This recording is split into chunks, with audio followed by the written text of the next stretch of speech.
Caribbean সাগরের মাঝখানে একটি পরিবার তাদের বোট নিয়ে ছুটি কাটাতে আসে। মা জুলিয়া সাঁতার কাটতে পানিতে ঝাঁপ দেয়, কিন্তু সে যখন পানিতে বিশ্রাম নিচ্ছিল সেই সময় সে অদ্ভুত কিছু অনুভব করে, কিন্তু আশেপাশে কিছুই দেখতে না পেয়ে ভাবে হয়তো এটা তার ভুল ধারণা। কয়েক সেকেন্ড পর আবারও সেই অদ্ভুত অনুভূতিটা হয়, এবারও কিছু চোখে পড়ে না, কিন্তু এখন সে ভয় পেয়ে যায় এবং বোটের দিকে সাঁতার কাটতে শুরু করে। ঠিক তখনই হঠাৎ কেউ তার পা টানতে থাকে আর সে সাহায্যের জন্য জোরে জোরে চিৎকার করতে থাকে, কিন্তু তার মেয়ে ক্যাসি হেডফোন লাগিয়ে গান শুনছিল, তাই সে কিছুই শুনতে পায় না। স্বামী টম আর ছেলে বেন মাছ ধরতে ব্যস্ত ছিল। জুলিয়া পানির ওপর ভেসে থাকার চেষ্টা করে, কিন্তু মুখে পানি ঢুকে যাওয়ার কারণে তার পক্ষে চিৎকার করা কঠিন হয়ে পড়ে। কিছুক্ষণ পরে টমের মনে হয় অনেকক্ষণ ধরে সে জুলিয়াকে দেখেনি। সে বোটের ওপর তাকে খুঁজতে থাকে এবং তারপর দেখে তার স্ত্রী বিপদে আছে। সে দ্রুত বাচ্চাদের ডাকে, বোটকে সেই দিকে নিয়ে যায় এবং পানিতে ঝাঁপ দেয়। দ্রুত জুলিয়ার কাছে পৌঁছে তাকে ধরে ফেলে এবং তাকে নিয়ে বোটের দিকে সাঁতার কাটতে শুরু করে। বাচ্চা দুজন তাকে ওপরের দিকে টেনে তোলে। পরিবার সবাই মিলে জুলিয়াকে সামলায়, কিন্তু জুলিয়া নিজেকে বোঝায় যে হয়তো ঢেউয়ের কারণেই এমনটা হয়েছে।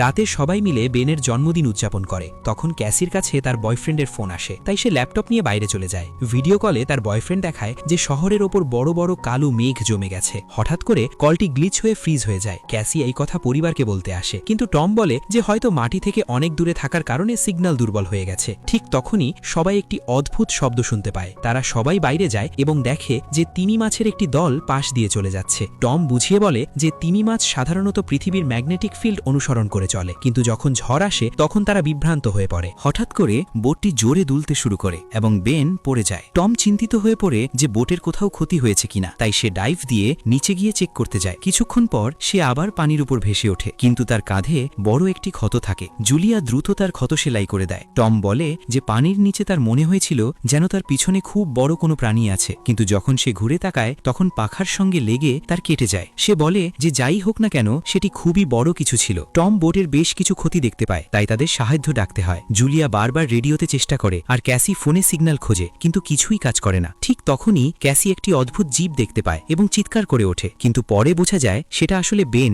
যে মাস্ক পরে মজা করছিল। কিছুক্ষণ পরে বোটটি পুরোপুরি বন্ধ হয়ে যায় এবং সমুদ্রের মাঝখানে আটকে পড়ে। জুলিয়া রেডিওতে একটি আওয়াজ শুনতে পায়, কিন্তু সেটি এতটাই খারাপ হয় যে সে কিছুই বুঝতে পারে না। টম পরিবারকে বলে যে তাদের কাছে মাত্র 4 দিনের খাবার আর পানি বাকি আছে, আর এখন তাদের কোনো মাছ ধরার নৌকার আসার অপেক্ষা করতে হবে। হঠাৎ রাডারে কিছু একটা ধরা পড়ে এবং পরিবার একটি অদ্ভুত শব্দ শুনতে পায়। সবাই দৌড়ে বাইরে আসে এবং অবাক হয়ে দেখে যে অনেকগুলো উল্কাপিণ্ড মাটিতে পড়ছে। যেখানে যেখানে উল্কাপিণ্ড পড়ছে সেখানে বড় বড় বিস্ফোরণ হচ্ছে। একটি উল্কাপিণ্ড পানিতে তাদের কাছেই পড়ে যায়। তখন টম দ্রুত বোটটি চালানোর চেষ্টা করে। ইঞ্জিন কষ্ট করে চালু হয়, কিন্তু ঠিক তখনই আরেকটি উল্কাপিণ্ড সেই এলাকায় আঘাত করে। ভয়ে পরিবার একে অপরকে শক্ত করে জড়িয়ে ধরে। তখন টম বুঝতে পারে যে আকাশ থেকে পড়া আগুনের গোলাগুলো আসলে উল্কাপিণ্ড নয়, বরং স্যাটেলাইট। ঠিক সেই সময়ে বেন দেখে যে বোট থেকে ধোঁয়া বেরোচ্ছে। টম চেক করে নিশ্চিত হয় যে ইঞ্জিন নষ্ট হয়ে গেছে। বাতাস খুব জোরে বইতে শুরু করলে পরিবার বোটের ভেতরে লুকিয়ে পড়ে, কিন্তু তারা খেয়ালই করে না যে কম্পাসটি খুব দ্রুত ঘুরছে। বোটটি জোরে জোরে দুলতে থাকে। বেন আবার পড়ে যায় এবং এবার সে আঘাতও পায়।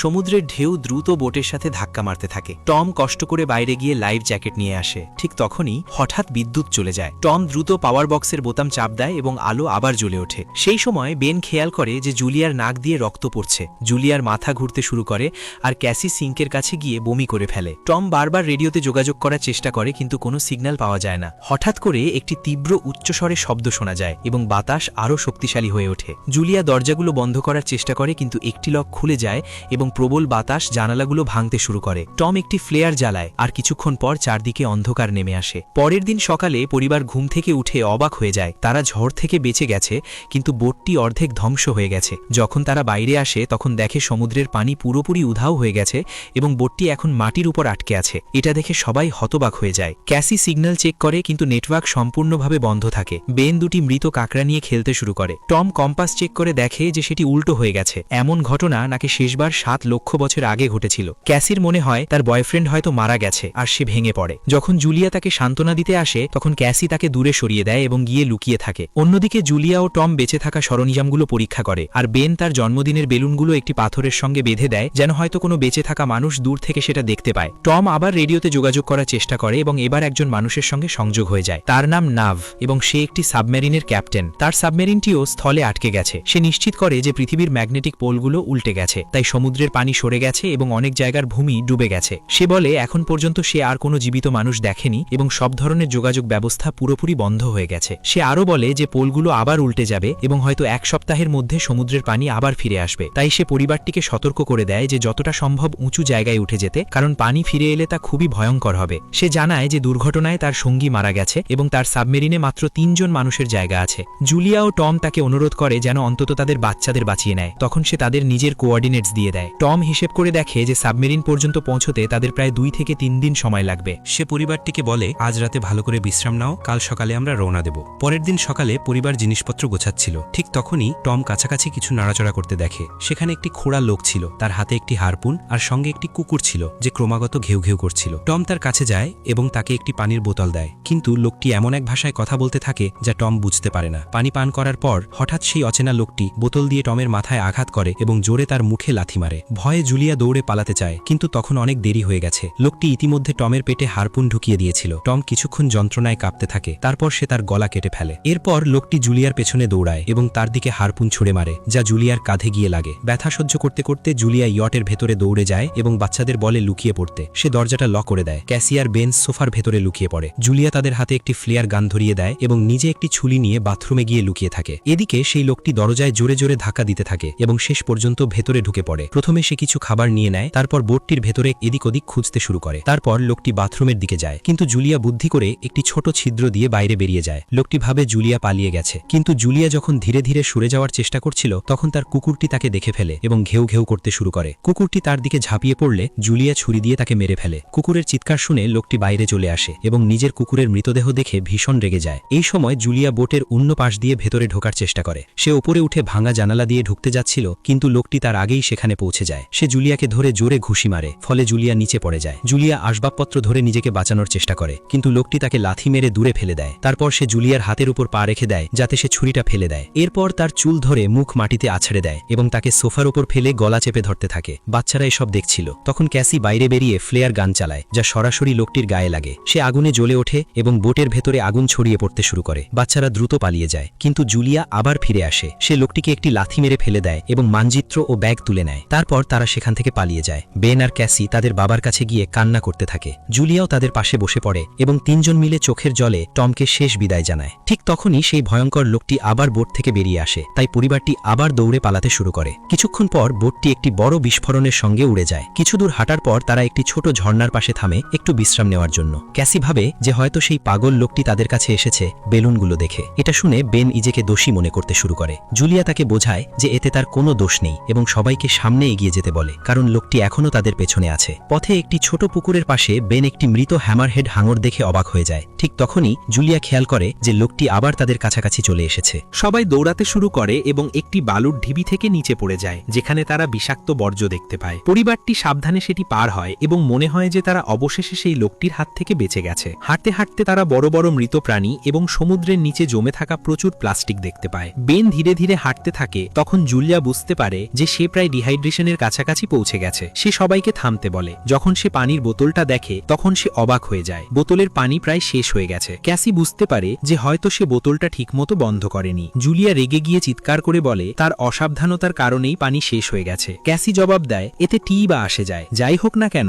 আমরা তো বাঁচবই না। এ নিয়ে দুজনের মধ্যে দীর্ঘ তর্ক হয়। তারপরও পরিবারটি সামনে এগিয়ে যেতে থাকে। কিছুক্ষণ পরে তারা একটি ভেঙে পড়া বিমান খুঁজে পায়। ভেতরে কিছু নড়াচড়া দেখতে পেয়ে সবাই ভয় পেয়ে যায়, কিন্তু পরে দেখা যায় সেগুলো শুধু কয়েকটি পাখি। পরিবারটি ঠিক করে যে রাতটা তারা বিমানের ভেতরেই কাটাবে। তারা সামান্য কিছু স্ন্যাক্স ভাগ করে খায়। তখন জুলিয়া টমের জ্যাকেটের ভেতর একটি পারিবারিক ছবি খুঁজে পায়, যা দেখে তার হৃদয় ভেঙে যায়। ক্যাসি জিজ্ঞাসা করে, মা তোমার আর বাবার প্রেমের গল্পটা কি ছিল? জুলিয়া হেসে বলে, টম একসময় তার হাসপাতালের রোগী ছিল। তারপর একদিন সে ফুল আর একটি সুন্দর কবিতা দিয়ে নিজের ভালোবাসা প্রকাশ করেছিল। রাতের মাঝখানে ক্যাসি বিমানের বাইরে যায়। ঠিক তখনই সেই ভয়ঙ্কর লোকটি পেছন থেকে তাকে ধরে ফেলার চেষ্টা করে, কিন্তু হঠাৎ জুলিয়া পেছন থেকে এসে তার উপর ঝাঁপিয়ে পড়ে এবং বারবার ছুরি দিয়ে আঘাত করে তাকে মেরে ফেলে। ক্যাসি তার মাকে জড়িয়ে ধরে শান্ত করার চেষ্টা করে। পরের দিন সকালে তারা দেখে লোকটির মৃতদেহে পোকামাকড় আর গুবরে পোকা ঘুরে বেড়াচ্ছে। পরিবারটি লক্ষ্য করে যে তার শরীরে অনেক কামড়ের দাগ রয়েছে, যার মানে এই এলাকায় কোনো বিপজ্জনক প্রাণী লুকিয়ে আছে। তারা যখন সেখান থেকে বেরিয়ে যায় তখন দেখা যায় কাকড়াগুলো তার মুখ থেকে বের হয়ে আসছে। কয়েক ঘন্টা পরে জুলিয়া ও ক্যাসি মানচিত্র দেখছিল, কিন্তু বেন চুপচাপ সামনে এগিয়ে যায়। জুলিয়া চিৎকার করে বলল, থামো, কিন্তু বেন একটি পুকুরের কাছে হেঁটে ঝুঁকে পানি খেতে শুরু করে। জুলিয়া সঙ্গে সঙ্গে তাকে টেনে বাইরে নিয়ে আসে এবং বুঝিয়ে বলে যে ময়লা পানি তাকে অসুস্থ করতে পারে। সেখানে সূর্যের তীব্রতা বাড়তে থাকে, তাই পরিবার তাদের মাথা কাপড় দিয়ে ঢেকে রাখে। বেনের মাথা ঘুরতে খুঁজতে শুরু করে। ঠিক তখন তারা কিছু পুরনো চেয়ার খুঁজে পায় এবং জুলিয়া ক্যাসির সঙ্গে মিলে তা দিয়ে একটি অস্থায়ী আশ্রয় তৈরি করে। জুলিয়া বেনকে ইনজেকশন দেয় এবং ঠিক করে তারা রাতটা সেই আশ্রয় কাটাবে। পরের দিন সকালে জুলিয়া একটি অদ্ভুত শব্দ শুনে জেগে ওঠে। বাইরে গিয়ে দেখে কাকড়ার একটি বিশাল দল তাদের দিকে এগিয়ে আসছে। জুলিয়া সঙ্গে সঙ্গে বাচ্চাদের জাগায় এবং তারা সবাই দৌড়াতে শুরু করে। দৌড়াতে দৌড়াতে তারা একটি বড় কার্গো শিপ দেখে। সেখানে 3 জন সদস্য বেঁচে আছে। একজন মেয়ে তাদের সাহায্য করতে চায়, কিন্তু বাকি 2 জন মানুষ মানা করে দেয় এবং সব পরিবারকে বাইরে ফেলে দিয়ে কন্টেইনার লক করে দেয়। কাকড়াগুলো কাছে চলে আসে। জুলিয়া বাচ্চাদের কন্টেইনারের ওপর উঠিয়ে দেয়। নিজে যখন উঠতে যায় তখন কাকড়াগুলো তার পায়ে জোরে কামড় দেয়। বাচ্চারা তাকে টেনে কন্টেইনারের ওপর ওঠায়, না হলে সে নিচে পড়ে যেত। কন্টেইনারের একটি ছিদ্র দিয়ে অর্ধেক কাকড়া ভেতরে ঢুকে যায়। ক্রু সদস্যরা গুলি করতে শুরু করে, কিন্তু কাকড়ারা তাদের পা টেনে নিয়ে 2 জনকে মেরে ফেলে। শেষ ব্যক্তি ছাদের উপরে উঠতে যায়, কিন্তু কাকড়ারাও তাকে টেনে নিচে ফেলে দেয় এবং সে মারা যায়। জুলিয়া তার ক্ষতের ওপর ব্যান্ডেজ বাঁধে এবং অজ্ঞান হয়ে পড়ে। কিছুক্ষণ পরে যখন সে জেগে ওঠে তখন নিজেকে বালুর ঝড়ের মধ্যে একা পায়। সে হ্যালো বন্ধুরা, আজ বলছি 1xBet সম্পর্কে। পিএসজি ও সেরিয়া এর স্পন্সর 28 মার্চ শুরু হচ্ছে আইপিএল ক্রিকেট প্রেমীদের জন্য দারুণ সুযোগ। এখানে বিভিন্ন দেশের ক্রিকেট ও ফুটবল লাইভ দেখার পাশাপাশি স্কোরের ভবিষ্যৎবাণী করে নগদ জিততে পারবে। এছাড়াও আছে চিকেন রোড ও ক্র্যাশ গেম সহ বিভিন্ন বিনোদনমূলক খেলা। মাত্র 300 টাকা দিয়ে শুরু করা যায়। রয়েছে BMW গাড়ি, আইফোন, ল্যাপটপ সহ বিভিন্ন পুরস্কার। রেজিস্ট্রেশন করার সময় আমার প্রোমোকোড গল্প 2 ব্যবহার করলে প্রথম জমাতে পাবে 12,000 পর্যন্ত ও ফ্রি স্পিন। পেটিএম ব্যাংক, বিকাশ, নগদ, রকেট ও বিভিন্ন সহজ পদ্ধতিতে জেতা রাশি তুলতে পারবে।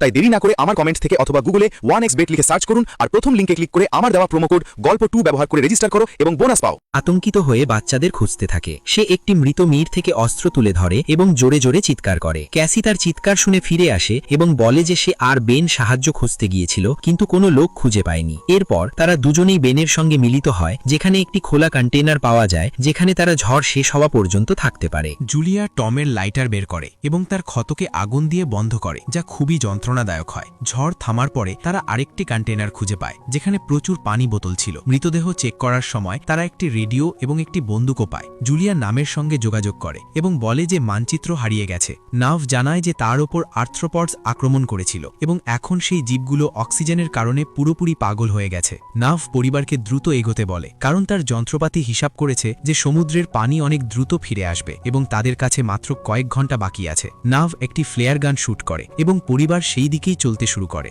দীর্ঘ সময় হাঁটার পরে তারা একটি ভাঙা টয়লেট খুঁজে পায়, যেখানে বেন প্রস্রাব করে। এরপর তারা শেষমেশ সাবমেরিনটি কাছাকাছি দেখে, কিন্তু সেখানে পৌঁছতে তাদের একটি বড় পাথরের পথ পার হতে হবে। যখন তারা সেই পথ দিয়ে যাচ্ছে তখন দেওয়াল নড়তে শুরু করে এবং পাথর পড়তে থাকে, যা একটি ভয়ঙ্কর রক স্লাইড তৈরি করে। জুলিয়া সঙ্গে সঙ্গে তার বাচ্চাদের পাশে ঠেলে নিরাপদে সরিয়ে দেয় এবং নিজেও পিছিয়ে যায় যাতে চাপা না পড়ে। এবার একটি পাথরের প্রাচীর তাদের মাঝে চলে আসে। জুলিয়া বাচ্চাদের বলে যে তারা যেন তাকে রেখেই চলে যায়, কিন্তু ক্যাসি মানতে চায় না এবং জোর দিয়ে বলে যে তার মাকে অবশ্যই চেষ্টা করতে হবে। অনেক তর্কবিতর্কি ও চিৎকারের পর জুলিয়া প্রতিশ্রুতি দেয় যে পরে সে তাদের খুঁজে নিবে। বাধ্য হয়ে ক্যাসি তার ভাইকে টেনে সামনে নিয়ে যায়। বাচ্চারা পাথরে পথ দিয়ে চড়তে চড়তে সাবমেরিনের দিকে এগোতে থাকে, কিন্তু সেখানে পৌঁছে তারা দেখে নাভ বাইরে রক্তাক্ত হয়ে পড়ে আছে। সে বুঝিয়ে দেয় যে তার জন্য সব শেষ হয়ে গেছে এবং এখন বাচ্চারা সাবমেরিন ব্যবহার করতে পারে। এই চিন্তায় যে হয়তো একটি অতিরিক্ত জায়গা থাকবে, ক্যাসি আবার তার মাকে খুঁজতে ফিরে যায়। ঠিক তখন জুলিয়া কাঁকড়া দেখতে পায় এবং ফায়ারিং শুরু করে। কিছু কাঁকড়া সে মারতে সক্ষম হয়, কিন্তু দলটি এত বড় যে সব কাঁকড়ার সঙ্গে লড়াই করা কঠিন হয়ে যায়। ঠিক সেই সময় ক্যাসি প্রাচীরের ওপর দেখা দেয় এবং হাত বাড়ায়। জুলিয়া আহত পা থাকা সত্ত্বেও দ্রুত চড়া শুরু করে এবং ক্যাসির সাহায্যে অন্য পাশে পৌঁছে যায়। তারা দুজন মিলে সাবমেরিনের দিকে দৌড়ায়। বেন আগেই ওপরে দাঁড়িয়ে আছে এবং গুলি চালায় যাতে কাঁকড়াগুলো বিচলিত হয়। যতক্ষণ না পর্যন্ত পরিবার ওপরে উঠে আসে, কাঁকড়াগুলো নামের দেহের কাছে পৌঁছানোর সঙ্গে সঙ্গে তা খেতে শুরু করে। জুলিয়া বন্দুক তুলে গুলি করতে থাকে যতক্ষণ না পর্যন্ত বাচ্চারা ভিতরে পৌঁছায়। যখন তারা নিরাপদে চলে আসে, জুলিয়া বুঝতে পারে যে গুলিগুলো শেষ হয়ে গেছে। তাই সে বন্দুক কাঁকড়ার দিকে ছুড়ে দেয় এবং তার বাচ্চাদের সঙ্গে সাবমেরিনের ভিতরে চলে যায়। জুলিয়া দরজাটি ভালো করে লক করে দেয় এবং জানালা দিয়ে কাঁকড়াদের সাবমেরিনের চারপাশে দেখে। ঠিক সেই সময় সমুদ্র পানি আবার ফিরে আসে। তারা 3 জন দ্রুত নিজেদের সিটে বসে বেল্ট বেঁধে নেয় এবং একে অপরের হাত ধরে। প্রবল ঢেউগুলো সাবমেরিনটিকে এদিক ওদিক নাড়াতে শুরু করে। জুলিয়ার চোখের সামনে পুরো যাত্রার দৃশ্য ভেসে ওঠে আর ক্যাসি বমি করতে থাকে। শীঘ্রই সেই উচ্চস্বরের ভয়ঙ্কর শব্দ আবার ফিরে আসে এবং পরিবার বেহুশ হয়ে পড়ে। কিছুক্ষণ পর জুলিয়া ও বাচ্চাদের হুঁশ ফিরে পায় এবং জীবিত থাকার আনন্দে একে অপরকে দেখে খুশি হয়। তারা দরজাটি খুলে বাইরে বের হয় এবং দেখে যে ঢেউগুলো সাবমেরিনটিকে একটি ধ্বংসপ্রাপ্ত শহরে ফেলে দিয়েছে। অর্থাৎ এখন নতুন জীবন শুরু করার এবং বাঁচার আশা রয়েছে। এভাবেই গল্পের সমাপ্তি হয়। চ্যানেলটি সাবস্ক্রাইব করতে ভুলবেন না এবং পাশে থাকা বেল আইকন বাজিয়ে দিন, যাতে এমন মজার ভিডিও পেতে পারেন।